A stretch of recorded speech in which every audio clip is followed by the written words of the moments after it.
Karnataka sex સ્કેન્ડલનો મુખ્ય આરોપી સાંસદ પ્રજ્વલ રેવન્ના જર્મનીથી ભારત પહોંચી ગયા છે। ફ્લાઇટ બેંગલુરુ એરપોર્ટ પર ઉતર્યા બાદ તરત જ એસઆઈટીએ તેમને કસ્ટડીમાં લીધા હતા। પ્રજ્વલને અહીંથી સીઆઈડી ઓફિસમાં લાવવામાં આવ્યા હતા, જ્યાં રાતભર રાખવામાં આવ્યા હતા। રિપોર્ટ્સ અનુસાર પ્રજ્વલની સૌથી પહેલા પૂછપરછ કરવામાં આવશે। આ પછી તેમનો મેડિકલ ટેસ્ટ અને ફોરેન્સિક ટીમ ઓડિયો સેમ્પલ પણ લેશે। પ્રજ્વલ રેવન્ના સામે અત્યાર સુધીમાં 3 અલગ અલગ કેસ નોંધાયા છે, જેમાંથી 3 બળાત્કાર અને 1 જાતીય સતામણીનો છે। એવો દાવો કરવામાં આવે છે કે 2500 થી વધુ સેક્સ ટેપ છે।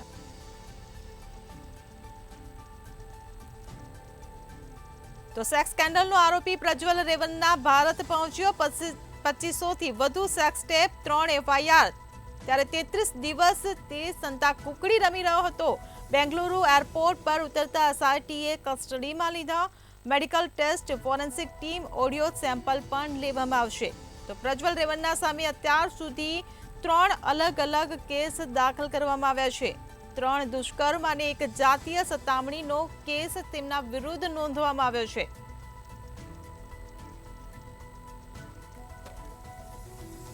સંવાદદાતા હિરેન ચૌહાણ આપણી સાથે લાઈવ જોડાઈ ગયા છે। જી હિરેન, સેક્સ સ્કેન્ડલના આરોપી પ્રજ્વલ રેવન્નાની કસ્ટડી એસઆઈટીએ લીધી છે, શું વધુ ખુલાસા? જી, પ્રજ્વલ રેવન્નાની કહી શકાય કે ગઈકાલે જ રાત્રે ધરપકડ કરવામાં આવી છે એસઆઈટી દ્વારા। તેમને જ્યારે એરપોર્ટ પર તે ઉતરાતા તરત જ તેમની ધરપકડ કરવામાં આવી હતી। તેમની ગુનાહિત જે કહી શકાય કે તે વાત કરીએ તો તેની વિરુદ્ધમાં અનેક જે 3 અલગ અલગ બળાત્કારની તેમજ એક જાતીય શારીરિક સતામણીની પણ ફરિયાદ કરવામાં આવી છે। તેની ઉપર આરોપ છે કે તેમના જે ઘરની અંદર કામ કરતી મહિલા છે તેની સાથે તેને બળજબરીપૂર્વક તેમની સાથે શારીરિક કહી શકાય કે તેનું શોષણ કરવામાં આવ્યું છે। તેમજ જે રીતના બેંગ્લોરની અંદર એક જગ્યાએથી 5000 કરતાં પણ પેન ડ્રાઈવ છે તે મળી આવી હતી। પેન ડ્રાઈવની અંદર જે પ્રજ્વલ છે તેના દ્વારા કહી શકાય કે અનેક જે મહિલાઓ છે તેની સાથે કહી શકાય કે જે કૃત્ય કરવામાં આવ્યું છે તેના વિડીયો સામે આવ્યા છે, જેમાં મહિલાઓના જે ચહેરા છે તેને પણ બ્લર કરવામાં નથી આવ્યા, જેને લઈને તાત્કાલિક રાજ્ય સરકાર દ્વારા એસઆઈટીની ટીમની રચના કરવામાં આવી હતી અને તેમની એસઆઈટીની ટીમ દ્વારા સમગ્ર મામલે છે તે તપાસ કરવામાં આવી હતી। વાત કરીએ તો જે પુરાવા એસઆઈટી ટીમે જે ભેગા કર્યા છે તેની અંદર અનેક મહિલાઓની સાથે પ્રજ્વલ દ્વારા કહી શકાય કે સેક્સ રેકેટ એટલે કે શારીરિક સંબંધ બાંધતા હોય તેવા વિડીયો સહિતની પેનડ્રાઈવ છે તે ભેગી કરી છે, જેની અંદર કહી શકાય કે 60 વર્ષથી લઈને 50 વર્ષ આસપાસની જે મહિલાઓ છે તેનો પણ સમાવેશ થાય છે।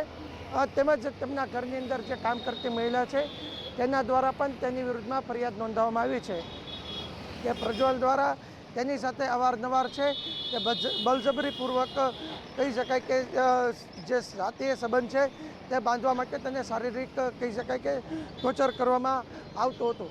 બીજી તરફ વાત કરીએ તો જે પ્રજ્વલ ઉપર કયા તો જે ફરિયાદો દાખલ થઈ છે તેની અંદર ખાસ કરીને 376 કે 354 બી, 354 એ, 376 કે અને 504, 554 સી આવી અલગ અલગ જે કલમો છે તેની વિરુદ્ધમાં ઉમેરો કરીને કુલ કહી શકાય કે 3 રેપ અને 1 જે જાતીય શારીરિક સતામણી છે તેની ફરિયાદ છે તે દાખલ કરવામાં આવી છે। હાલ તો પ્રજ્વલ છે તેમની ગઈકાલે જ ધરપકડ કરવામાં આવી હતી અને આજ રોજ તેમની પૂછપરછ કરવામાં પણ આવી હતી અને પૂછપરછ બાદ તેમનું જે કહી શકાય કે ઓડિયો રેકોર્ડિંગ છે તેમજ અન્ય કહી શકાય કે તેમના ટેસ્ટ છે મેડિકલ તે કરવામાં આવશે। હાલ તો એસઆઈટીની ટીમ દ્વારા પ્રજ્વલની પૂછપરછ કરીને તમામ પ્રકારની જે કાર્યવાહી છે તે આગળ ધરવામાં આવી છે, પરંતુ પોતાના બચાવમાં પ્રજ્વલ છે તે આરોપોને નકારી રહ્યો છે। તે કહે છે કે મારી ઉપર ખોટા આરોપો લગાડવામાં આવ્યા છે, હું સાવ નિર્દોષ છું। જી હિરેન, સમગ્ર માહિતી આપવા બદલ આભાર। તો સેક્સ સ્કેન્ડલનો આરોપી પ્રજ્વલ રેવન્ના ભારત પહોંચ્યો। 2500 થી વધુ સેક્સ ટેપ ને 3 એફઆઈઆર નોંધાઈ છે, તેમ છતાં 33 દિવસ સુધી તે સંતા કુકડી રમતો રહ્યો।